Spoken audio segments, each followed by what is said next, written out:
she was able. Okay. So when we meet them, that's why I had answers. Okay, so we are in Hilchot Shabbat. Meet them tomorrow. We're in the 39 Melachos book, and we just sorry? Okay.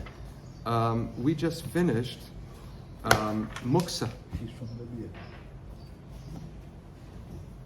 The last section of Muksa that we did was Migu de Iskatse, which is something that we've been steadily talking about throughout the laws of Muksa, and that is that once once something is designated Muksa because of certain conditions going into Shabbos, once those conditions are naturally alleviated over the course of the Shabbos, even though they are no longer present, since it went into Shabbos off limits, it remains off limits.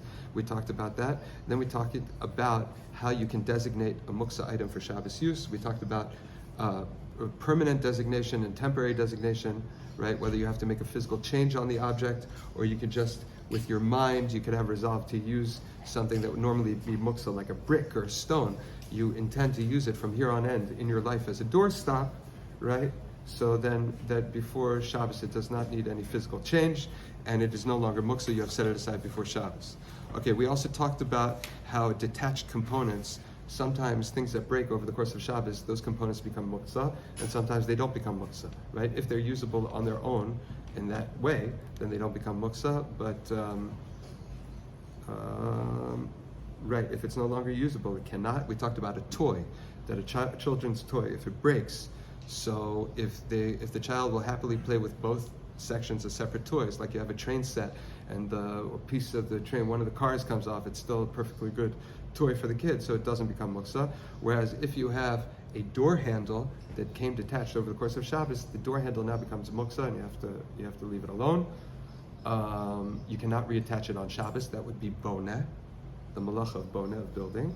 And there are things that are meant to be detachable, that is their regular way of use. Derech Shimush, that would be okay. For example, there are certain types of windows that open and close with detachable handles. They're like keys. There's like a handle, you put it in, you crank it up, right? So that's not a detached handle. That's not something broken. That's Derech Shimusha. That's the way the component works, so it would not be Muksa. Okay, that was the section of Muksa. Just to remind you, in a little bit of, let's zoom out for a second, we are covering all the things now about Hilchot Shabbos that are not Melachot, just to get to the Melachot. So we are in the category of Shvusim, which are all the various dimensions of Hilchot Shabbos that were presented by the Rabbanan, by the Chachamim. So now we're up to a very important sugya called Amira la'akum. And that is, since you cannot violate the Shabbos and you cannot benefit from the violating of Shabbos, what are the parameters for benefiting from something that was done on Shabbos that was not done for you, or it was it was not Chil Shabbos because it was not done by somebody who couldn't do what he had to do? And what do you do in a case where you have a conflict and there's you have a Isur D'Rabbanan and you have a very pressing need? Sometimes does the pressing need trump the Isur D'Rabbanan? What are the procedures that you have to go about to doing it? So all of these things are included in what we call Amir La'akum, which is intimating or communicating to a non-Jew. Okay, instructing a non-Jew to perform a Melacha. Okay. The sages prohibited a Jew from asking a non-Jew to perform a Melacha on behalf of a Jew, even though a non-Jew himself is of course not bound by the laws of Shabbos. Right? A Jew, not only that, a non-Jew is not allowed to keep Shabbos. Goy sheshavas chayv misa. Shabbos is an intimate thing between Am Yisrael and HaKadosh Baruch Hu, and a non-Jew who keeps the laws of Shabbos with the intent of keeping Shabbos has violated the intimate space, the chedi yichud, between Hashem and Am Yisrael. They are certainly not commanded, and it is a good thing for them to not keep Shabbos. So now, can you ask a non-Jew to do something for you? Is that considered agency?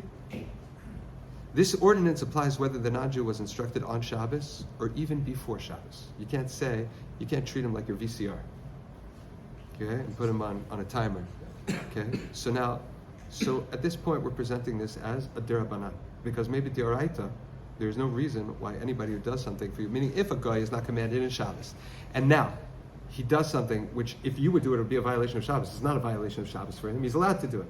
So why can't your personal chef voluntarily cook you breakfast on Shabbos if he's a non-Jew? So the Chacham say, hey man, that's the first step for throwing Shabbos out the window. You're going to have a chef in your house cooking you all your meals. You're going to think, what's the difference if the chef's doing it for me or if I do it myself? Or what's the difference if it's a derabanan or a deraisa? I mean, that, the breach, it's a little pinhole which ends up being knocking down the house. So the reasons for this rabbinic ordinance, there are mainly three reasons. The first one is the laxity towards Melacha, right? Shelo yeh Melacha kal be'inav. Meaning you're lessening the importance, right? Mimtzo chefzecha and davar davar. So now there is a pasuk in Navi, which is the source of a whole category of Shabbos activities in Hilchot Shabbat, which is called Mimtzo chefzecha v'daber davar. We're going to talk about that. And the third issue is shlichut, which means agency. Okay, meaning the first reason, it's pretty much self-explanatory, right? That's, like we said, if you start allowing, if we allow somebody to do something on your behalf, you're just playing a game. It's just a stone's throw away. Meaning, okay, what's the difference? You're asking somebody else to do it for you. You're in Shabbos looking for ways of existing where you're benefiting from outside Shabbos reality. Okay, so the Rambam states that Amira la'akum, instructing a non-Jew, right? This ordinance was designed to prevent a lax attitude towards the sanctity of Shabbos in general, and the Melacha in particular. Human nature dictates that if one could regularly accomplish any Melacha by simply instructing a non-Jew to do it for him, the fear of the Melacha would be diminished, and one would ultimately come to do Melacha himself. Meaning, the fact that Melacha is inaccessible to you on Shabbos, right? Meaning, if it was accessible to you, even if it was done in a legal way, that would just lighten the whole thing and take away from Shabbos. Okay. Mimtzo chefzecha v'daber davar.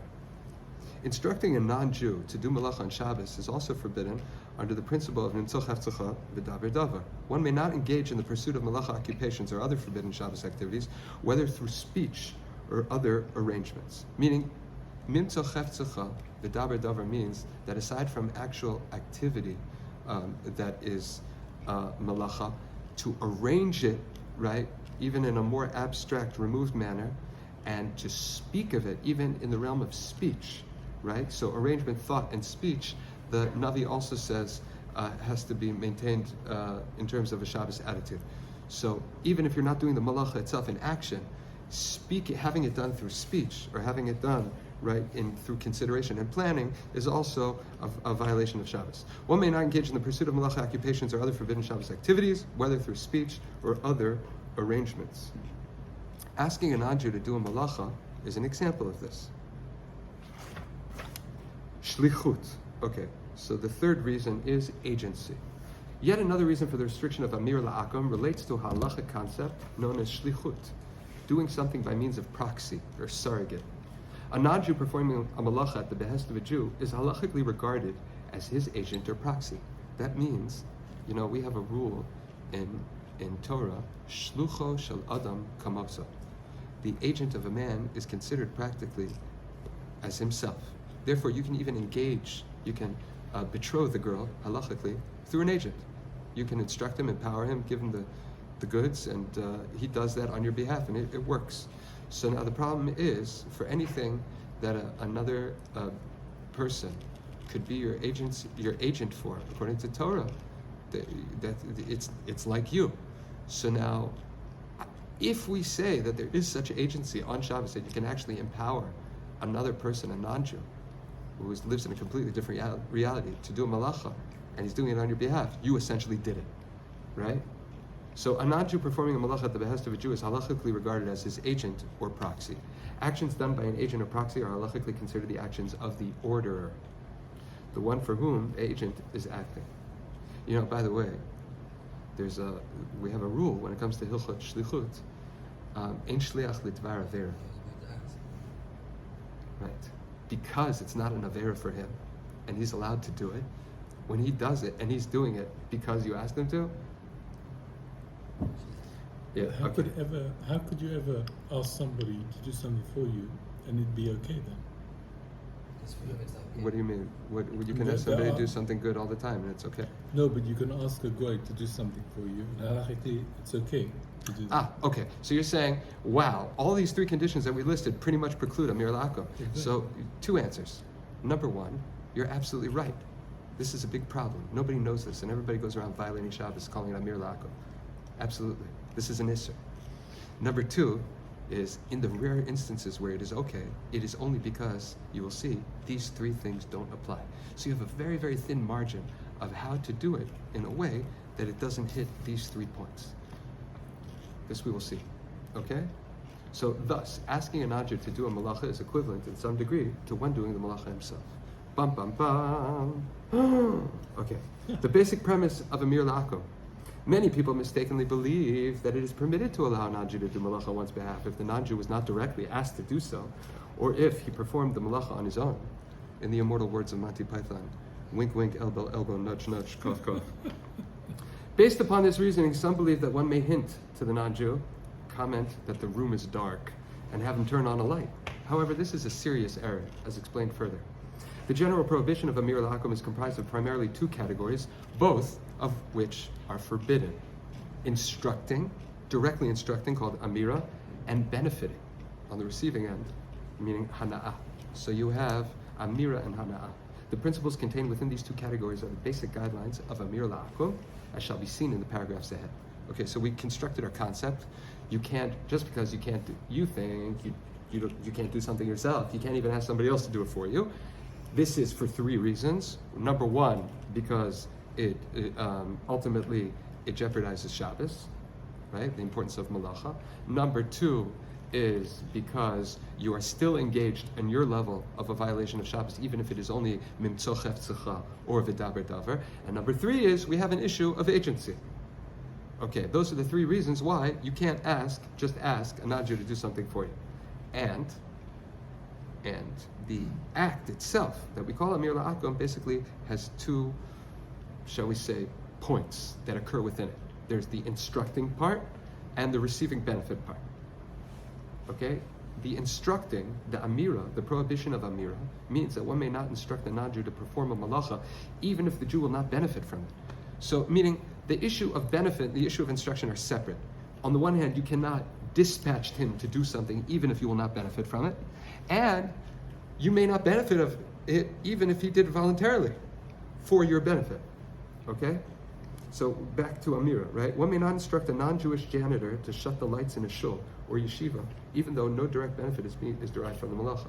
You're going to say they're going to save on electricity. Mm-hmm. This is forbidden because the non-Jew would then be acting as an agent, a shliach, of the Jew to perform the Melacha. Benefiting.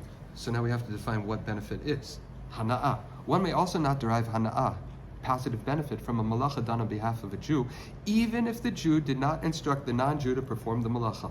You're on your way, you woke up early, you're going to go to shul, you're going to go to the mikveh first, you're having your cup of coffee, and all of a sudden, right, Wilson next door, he knocks on your door and he goes, "Hey man, I made you pancakes."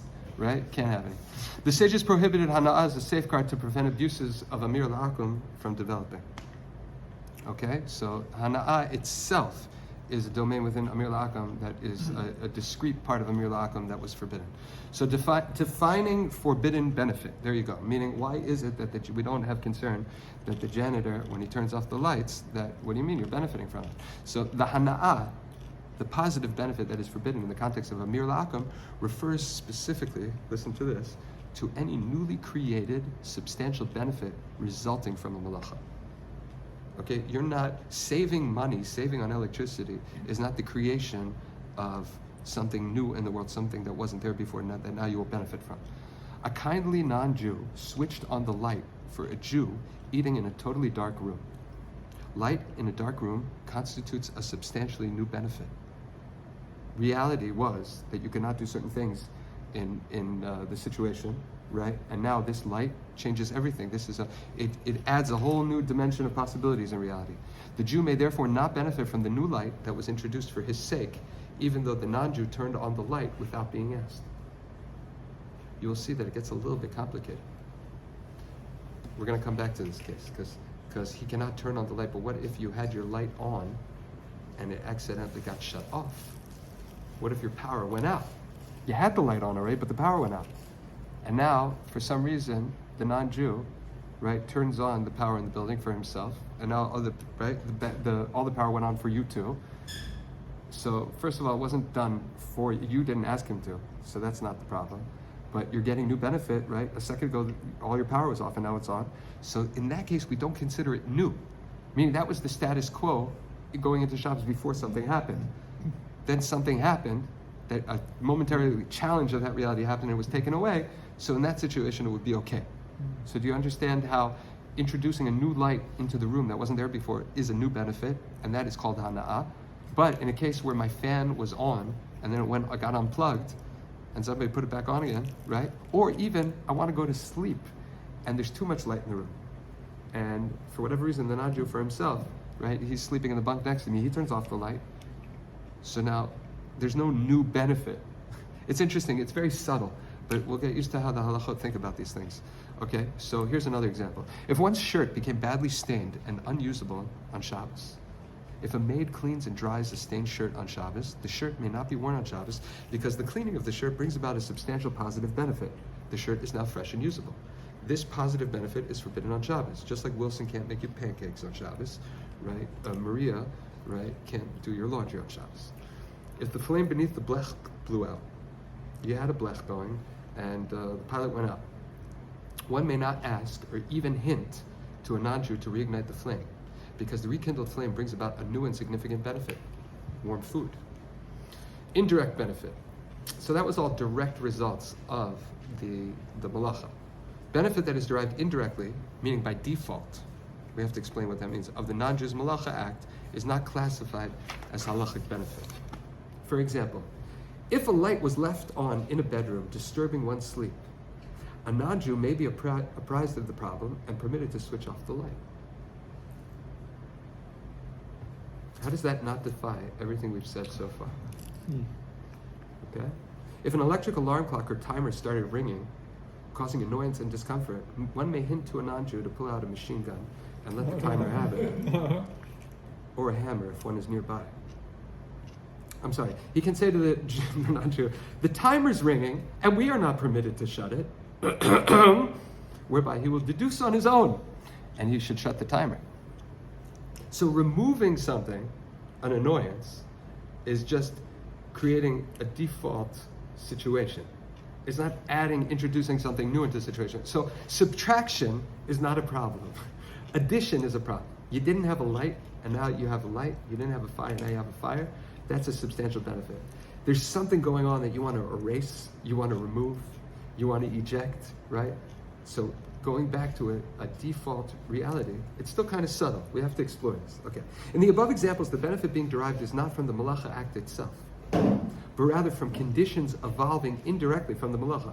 Hence, the Melacha is not producing this benefit. I put on the fire directly is a tool that does certain things. That's a benefit. Okay, I took away the alarm clock. The result of that is now that there's no noise. The result of that is that I'm in an environment that can go to sleep. It's not directly related to the alarm clock or not. Just that, now I'm in a different context that is more beneficial for me.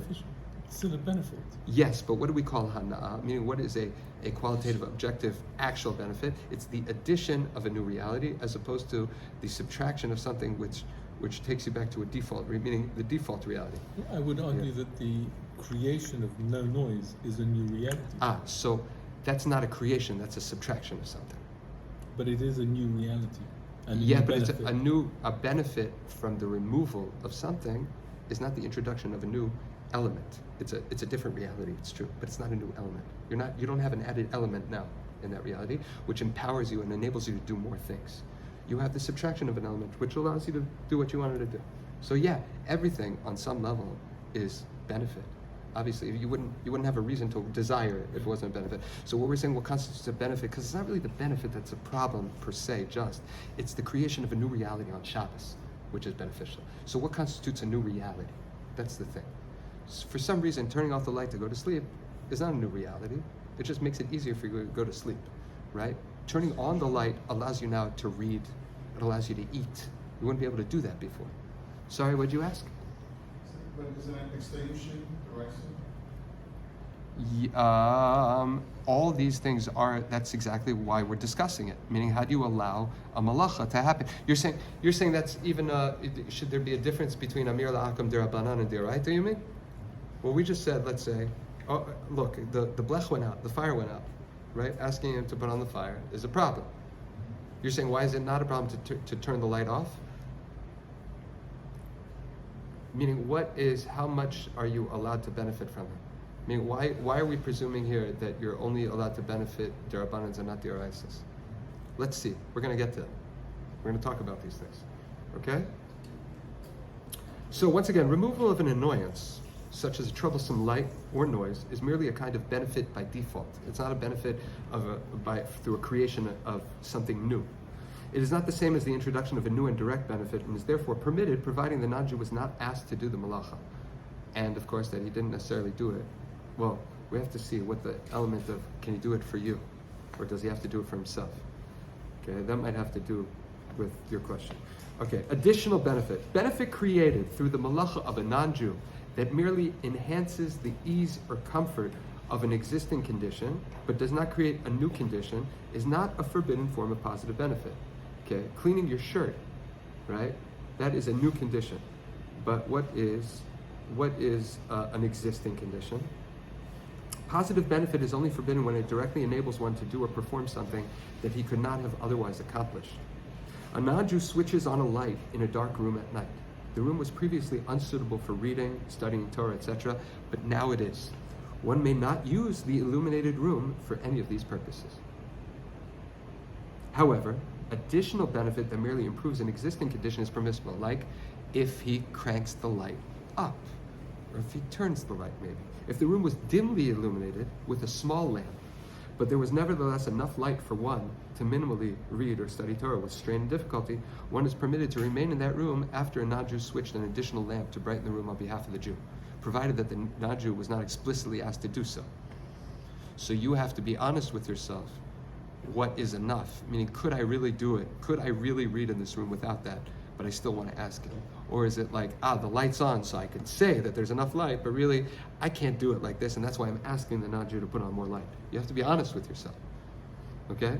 Permissible forms of Amir La'akum. As seen earlier, Amir La'akum is forbidden when it entails either a simulation of shlichut, right, dispatching an agent, to the extent that the non-Jew is performing a Melacha as an agent of the Jew, or when there is a positive benefit created, even where no request was made by the non-Jew for the sake of a Jew. Remember, we have Amira, the dispatching, which is shlichut, agency, and we have hana'ah, benefit. If neither of these factors are present, some forms of Amir La'akum can be permitted, as shall be seen further, if the non-Jew is acting for his own benefit. In cases where the non-Jew is doing a Melacha for his own personal use, a Jew may benefit from the results of that Melacha. Example, if a non-Jew turned a light on for his own use, he may be asked afterwards to leave the light on, meaning, please don't turn it off, so that others may benefit from that light. In that case, the Melacha was not performed for the Jew. Similarly, meaning it's not a problem of benefiting for the light that was introduced. It's because the light was not, the act of introducing that light was not done on his behalf. That's the point. It's not the reality of the light, it's that the act that initiated it, right? In that case, the Melacha was not performed for the Jew. Similarly, if the room was previously well lit, one need not leave the room if a non-Jew turned on an additional light. Benefiting from the Melacha of a non-Jew who performed it for his own personal use is permitted because the factors that prohibit Amir La'akum are all absent. The factor of agency is absent because the non-Jew is doing the Melacha only on his own initiative, not at the behest or even implied request of the Jew. The principles of Mimtzo Cheftzecha and Daber Davar, where he is planning and he is using his speech to instruct, are also not transgressed. The factor of benefit is absent because the benefit to the Jew is only incidental. Benefit from the Melacha of a non-Jew is only forbidden when it was performed on behalf of the Jew. In this case, the Melacha is performed by the non-Jew solely for his own benefit. A non-Jew is, of course, perfectly permitted to do the Melacha for himself on Shabbos, and a Jew may certainly benefit from such Melacha. Needless to say, the intentions must be genuine. The non-Jew must truly be doing the Melacha only for himself, otherwise any benefit is, of course, forbidden in the same manner as Melacha that has been performed on behalf of a Jew. So is there any situation where you can hint to a Jew to do something to create a new creation, where it's halakhically okay? Or are you saying that all new creations that have benefit for you, you cannot hint to the non-Jew to do? Well, there are certain exceptions and certain times. And I'll just give you an example. If somebody has a home that has a Sifrei Kodesh in it, scrolls that are kosher for reading, that are mitam in the hands, meaning they're objectively, they have the kedusha of Sfarim, Nevi'im, Ksuvim, whatever it is, or Sifrei Kodesh, and the house is on fire, you can tell a non-Jew to put out the fire. There's a whole class. We're going to get to it. This is a whole sugya. We're just laying down the groundworks first, the conceptual groundworks. Okay? If a non-Jew, a Jewish maid, boils up a full kettle of water to make herself a cup of coffee, and the Jewish family members may not use the remaining water because it must be assumed that the maid, who is on friendly terms with the family, probably added extra volume of water for their benefit. That's for real. Meaning if you have a relationship like that, then you know really in actuality it was made for you. So you have to take into consideration all sort of, meaning why is she there? It's Shabbos. She's not working for you on Shabbos. She can't. She's not allowed to. So obviously, it's a live-in situation where this is also her home. And you have a kind of relationship where you interact together, and she's always considerate and thinking of you. If she's using your kitchen, she's putting up a cup of coffee, right? She's probably, if there's extra water, that's not an accident. So the question is, she did it specifically for you. You can't benefit. But she also made the coffee for herself. But she actually put in extra water for you. Meaning that water she boils for you. Okay? If the non-Jew acts for the Jew, but there is no request and no positive benefit. This would be we'll just start this piece. This is actually a long piece. There are a lot of examples here, so I'm just going to read this next section. Okay, I just want to read the introduction just to complete the thought. There are some instances where it may be permissible to allow or even encourage a non-Jew to perform a melacha to help a Jew in a non-positive way. Hit me. Okay. Any benefit derived from the act of the non-Jew must only be of a preventative, non-positive nature. Okay, so instead of something extra in the act, right? If there's something like a preventative or preemptive thing, I mean, you don't necessarily get benefit from it, but in the event that something will happen, you'll be okay. So there are certain situations like that, which we'll explore, Be'ezrat Hashem, next time. Baruch Hashem Li'olam. Amen v'amen.